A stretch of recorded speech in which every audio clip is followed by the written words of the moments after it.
This camping trip changed everything. It made me never want to go back to my old life again. Out here, in nature, I realized something. Nature doesn't care about what I do or do not accomplish. Out here, I learned the power of living untroubled. A year and a half ago, I decided to change it all. Stop living a life of hustle and more and more and more. I started to live life differently. I quit my job in pursuit of a slower, more meaningful, simpler life. But lately I started to doubt that decision. With money running low and comparing myself to others my age, I started thinking to go back to my old life.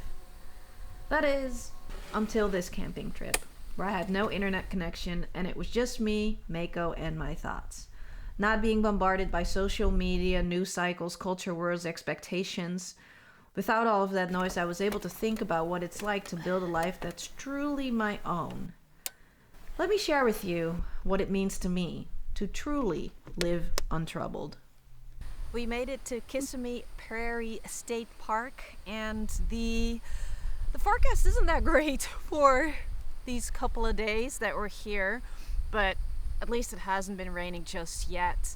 I will be setting up everything now. I have a new idea for how I want to put my awning tent thing. You may remember that I was putting that on the side of the car first, but now I got 2 tent poles so that I can actually put it up loose from the car, like independently of the car. And just now we drove in and I got a message from the park rangers that there would be nobody here and that the gate would be closed, but the gate was open, so I just drove through and I'm now at the campsite, and then tomorrow I'm gonna have to go and check in with them, so I hope it's all right.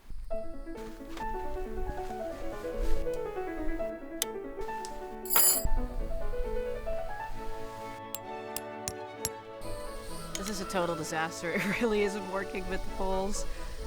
I'm just gonna hook it up to the car and see how that goes, because this is not working. I'm hungry. I just need to put it up, I guess, so that I can get cooking. I should have just set it up the way I'm used to from the start.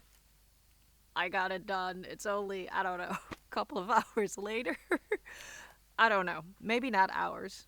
Well, maybe it is hours, because I got here at 4. It's now 7:30. This would be something that I normally would be super frustrated about. An old version of me would be pissed. But today, I'm actually not feeling that way at all. I am somehow not bothered by it. I even decided to leave the cooking for tomorrow and just snack on some cheese and crackers before bed by my red lights. This state park is designated as a dark sky park, and because of that, you're only allowed to have red lights at night when it's dark, which makes it kind of cool. It's supposed to be great for stargazing here, but it was overcast, unfortunately, and I can't do anything about that. So I'm just taking things as they are on this trip. And I feel like not getting frustrated, that's the start to living an untroubled life.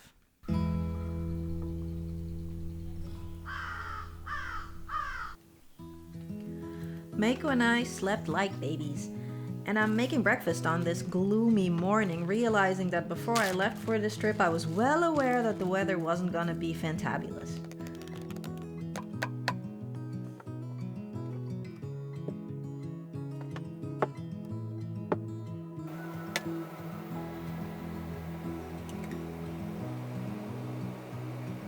There was a 70% chance of rain, I think. And as I'm cooking and eating my breakfast, I'm hoping for that 30% chance that it's going to stay dry.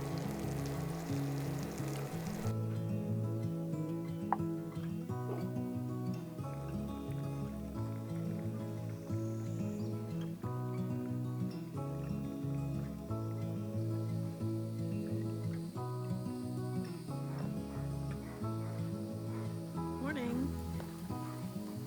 The not so great thing about this cup is that it's collapsible. So when you do your AeroPress, you have to be really, really careful that this thing doesn't collapse, but I got it done. It's a beautiful morning. It's kind of cool. I think rain might be coming. And this is a nice, really, really nice area. And I just saw that I actually want to be at campsite number 20. I'm at campsite number 10 now at Kissimmee Prairie State Preserve State Park in South Florida. I like it here. My coffee.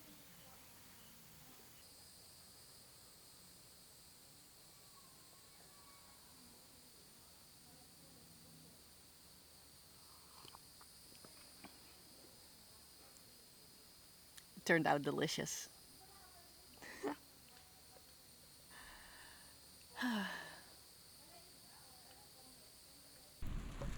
Kissimmee Prairie Reserve is the largest remaining tract of Florida dry prairie. The environment is shaped by fire and flooding, and controlled fires are also used to keep the environment healthy.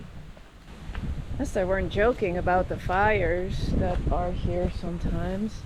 Here you can already see it.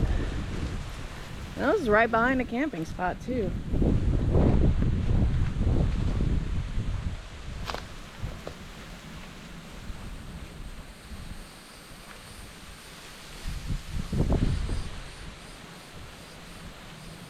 See this?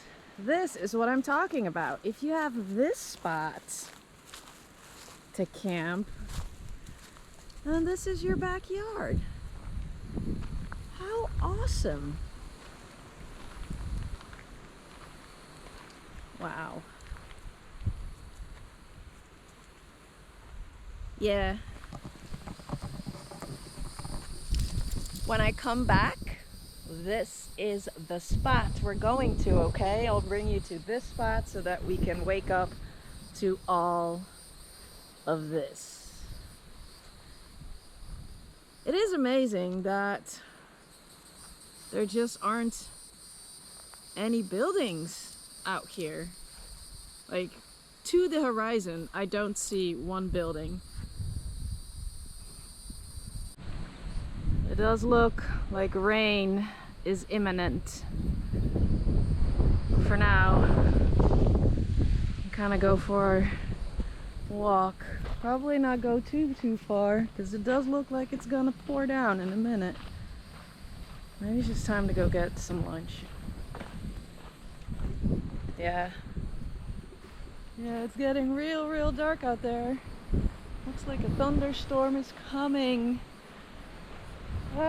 Yeah, just gonna go grab some lunch and cut this little walk short. That's unfortunate. I thought it was gonna stay nice.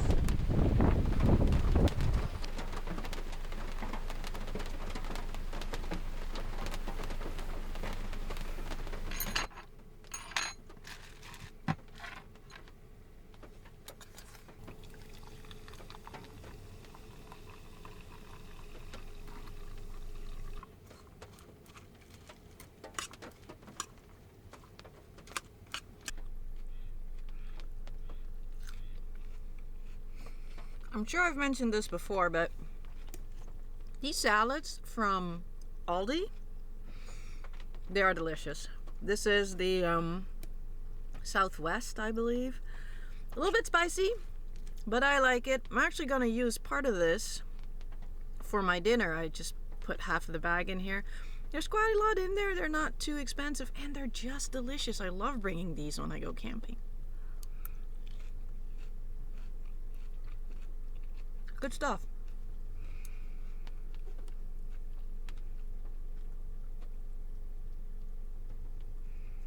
The rain really hasn't let up much. It did kind of, a tiny little bit, so I went outside with Mako because he needed to go outside and made a little bit of coffee, which we had outside, which was really nice, but then it started raining again. Hopefully it'll stop soon so that I can go and make my dinner later on.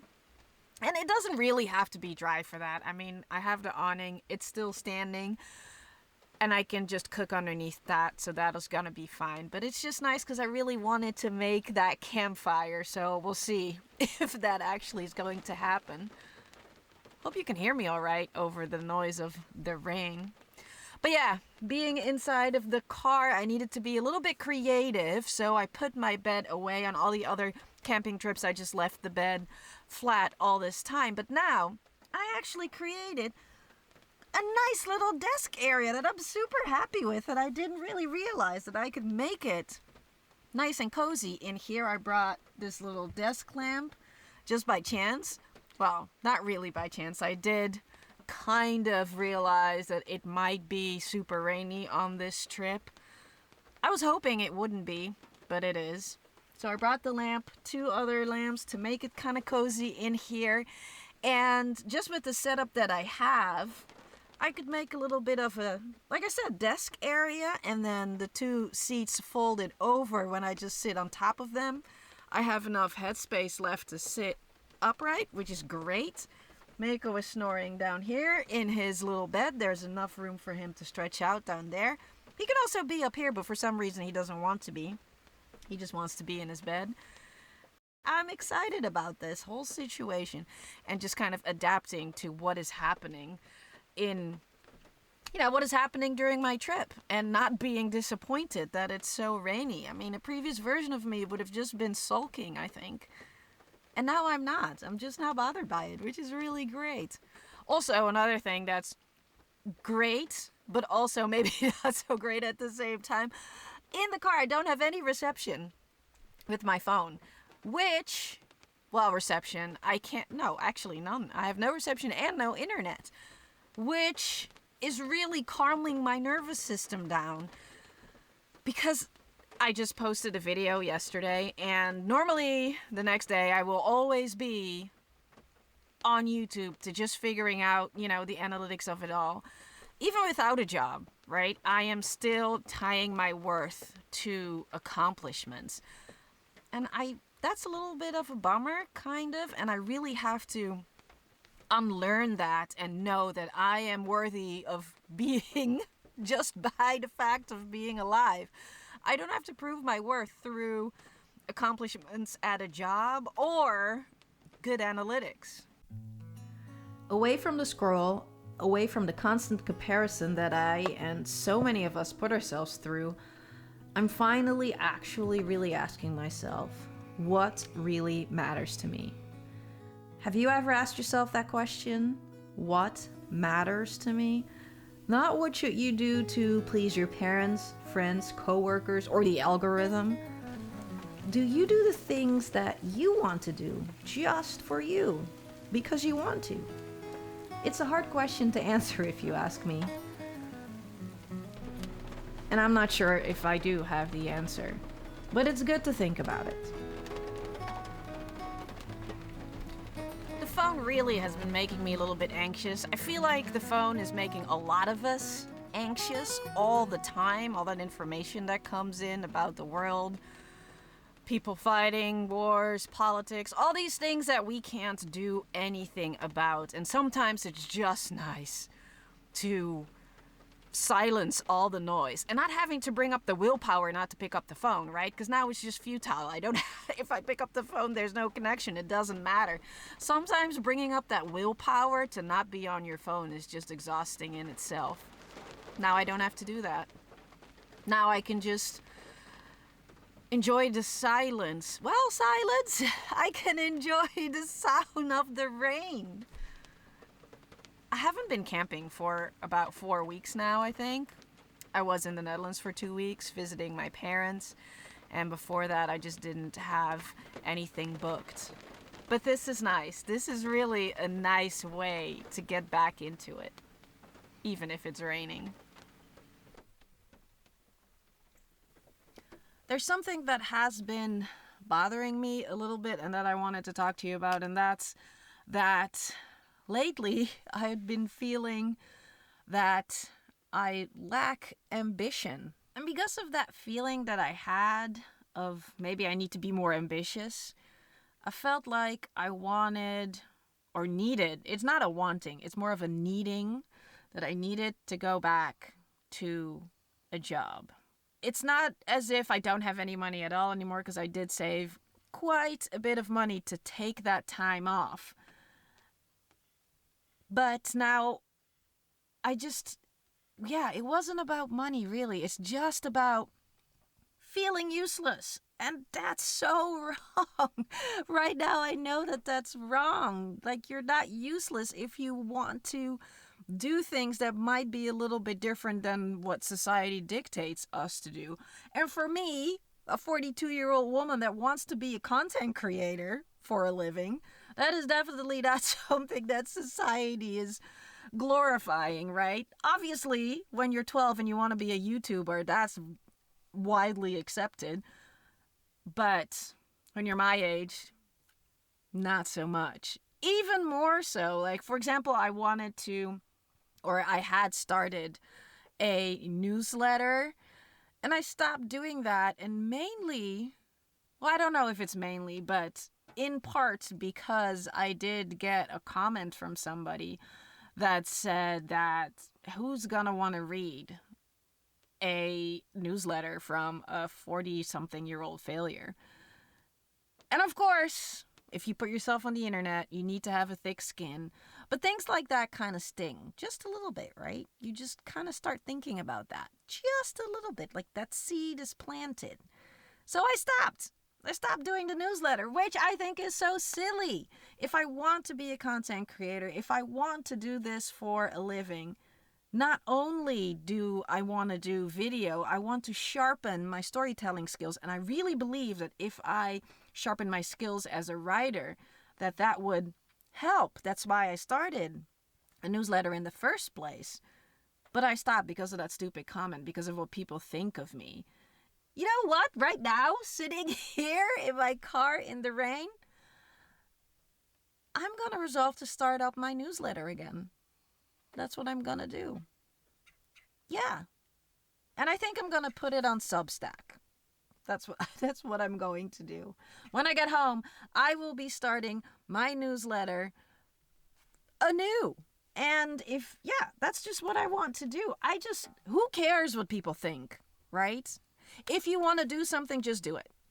Who cares what people think? If you want to be a content creator, if you want to write stories for a living, whatever it is that you want to do, become a photographer, a painter, and you were something completely different, and people might think that's strange that you want to do something else, let them. Fluff them all, I say. If you want to do whatever it is you want to do, go do it. I will do that too. So that's exactly what I did when I got home. I started my newsletter, and I'm calling it Untroubled. It'll be a weekly newsletter with think pieces and tools for living calmly, creatively, and on your own terms from a recovering hustle culture maniac. There's a link in the description and the top comment if you would like to check it out.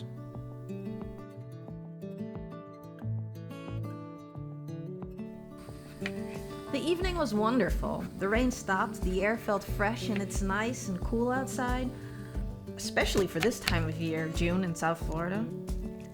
I now make my dinner that I've been looking forward to since last night. Hard-shell tacos with chicken, red onion, bell pepper, lettuce, and cheese.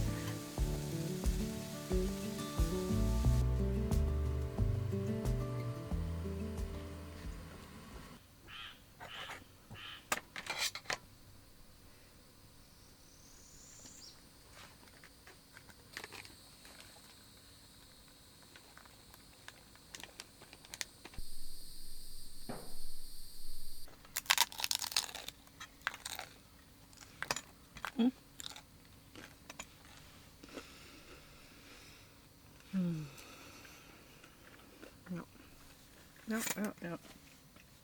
That's good.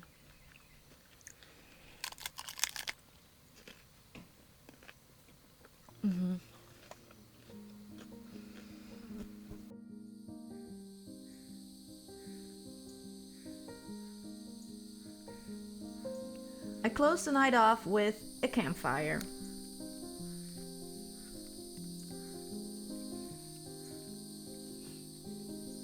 The whole day was peaceful. No social media, no news.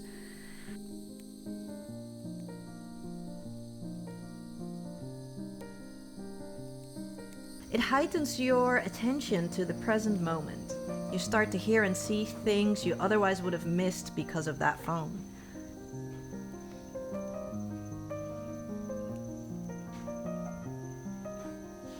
This evening is just a little bit special. My own little world, a moment of calm, completely untroubled.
It really was a nice evening last night, especially the campfire. I enjoyed that quite a bit. The night was a little bit more challenging, I would say, because there were a lot of critters around that were visiting the campsite. There were raccoons, a possum, and this morning, 2 deer that are just walking around here. It's really, really amazing.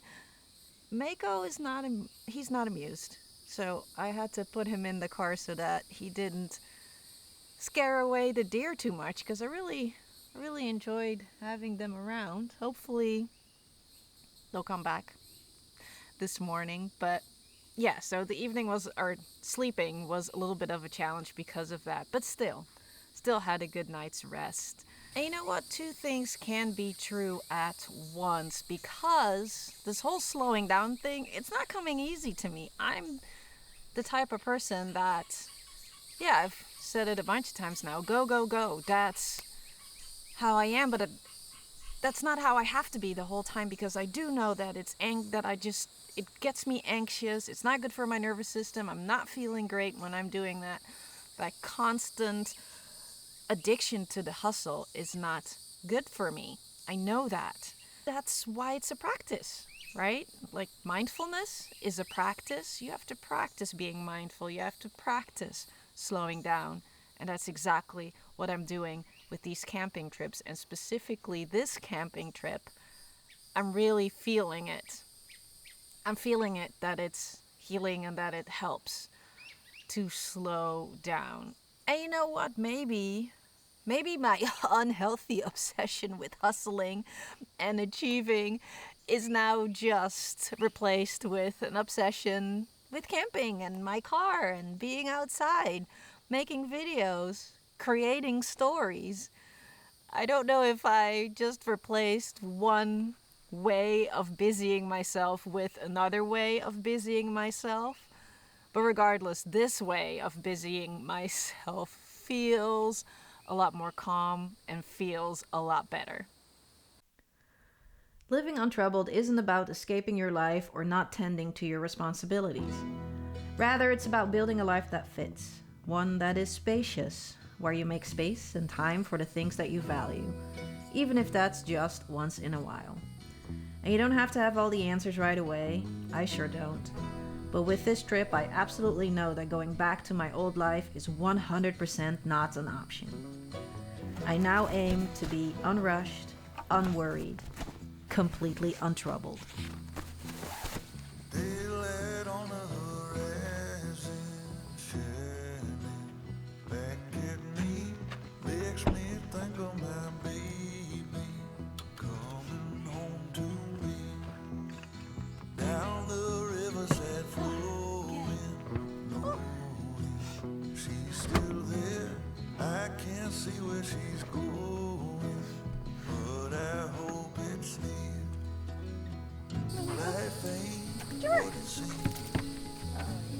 still a part of me that's trying.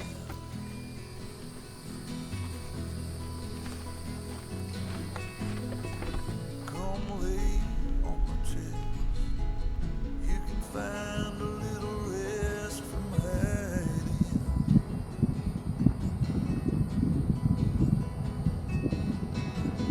Don't let this go. Don't let it fall away. Don't worry, we'll take it slow. Just don't let